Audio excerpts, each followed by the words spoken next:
And you are welcome along to the latest edition of the special Huddle Breakdown interview series, where we are very fortunate. Alan, we keep inviting, and for some reason, these very successful, brilliant people keep joining us to speak about our little section of the world with Celtic analytics. But today it's Dr. David Forrest, who is professor of sports and economics at Liverpool University, and he's also a member of the Center for Sports Business.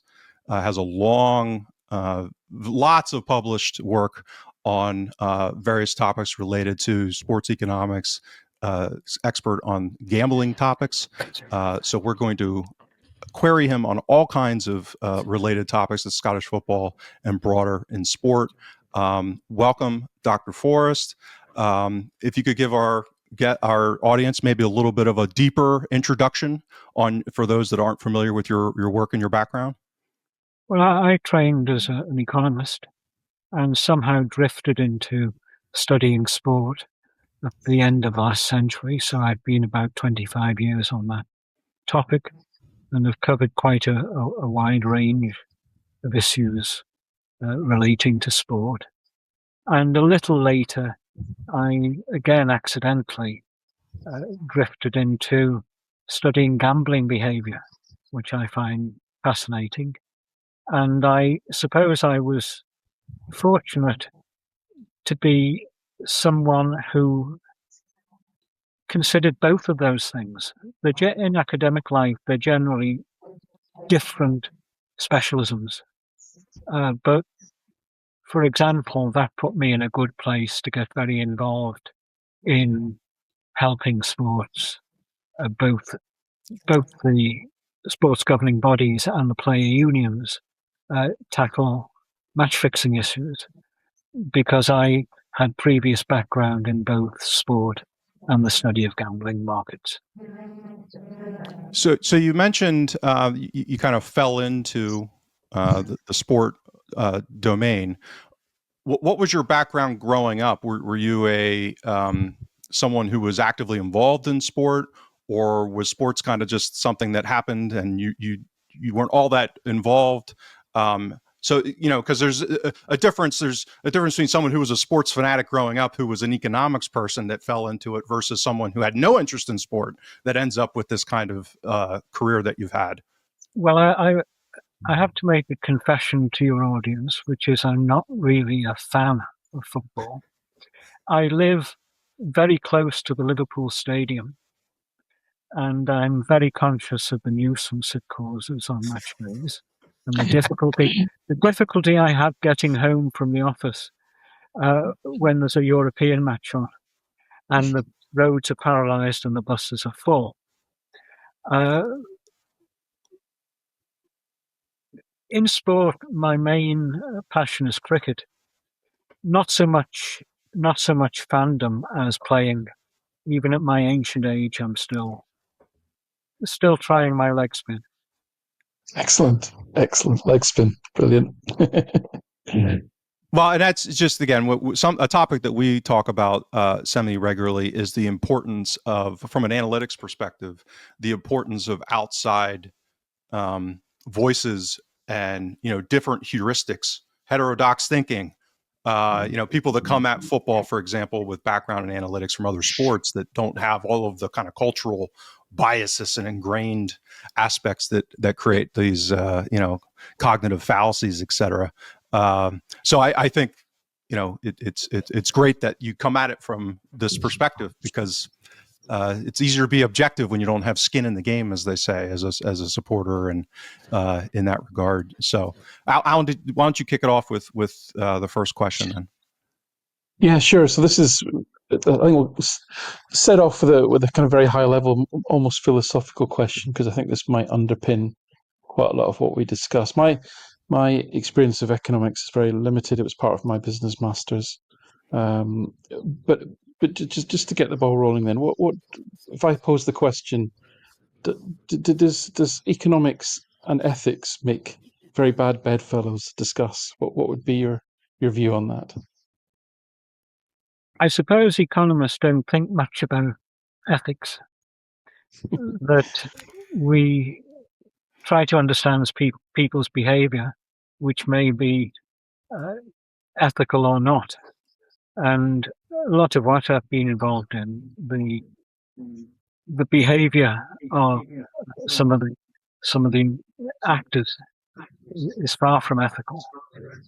But generally, we don't like to think of sports as being very different from other sectors in terms of what motivates people. Perhaps the most distinctive feature of sport compared with other industries is that somehow you have to reconcile the interests of different clubs.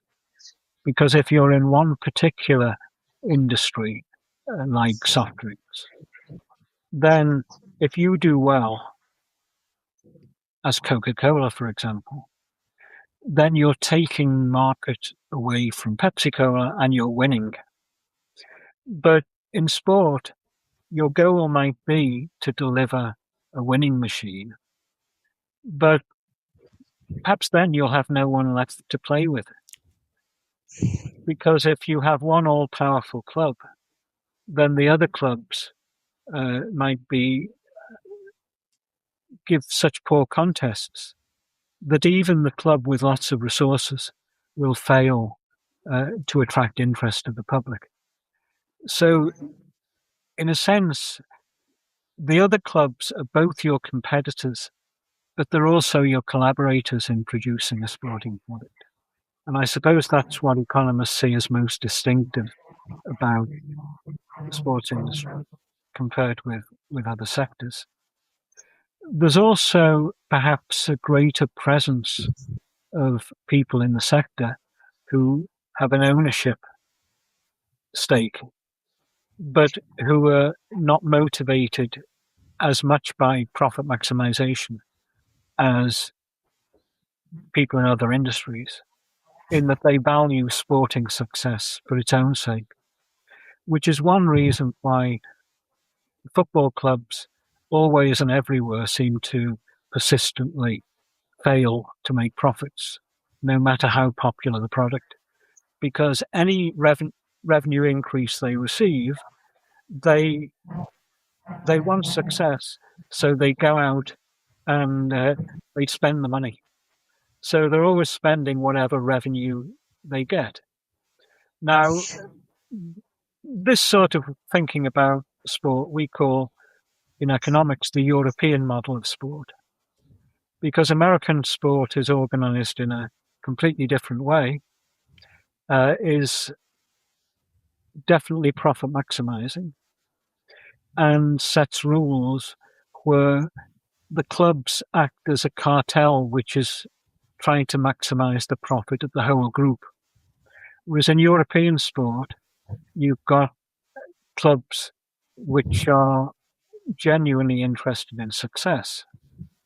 And unlike America, they always face the threat of losing their places in whichever tier of game they're playing, because distinctive feature of European sport is the promotion relegation model.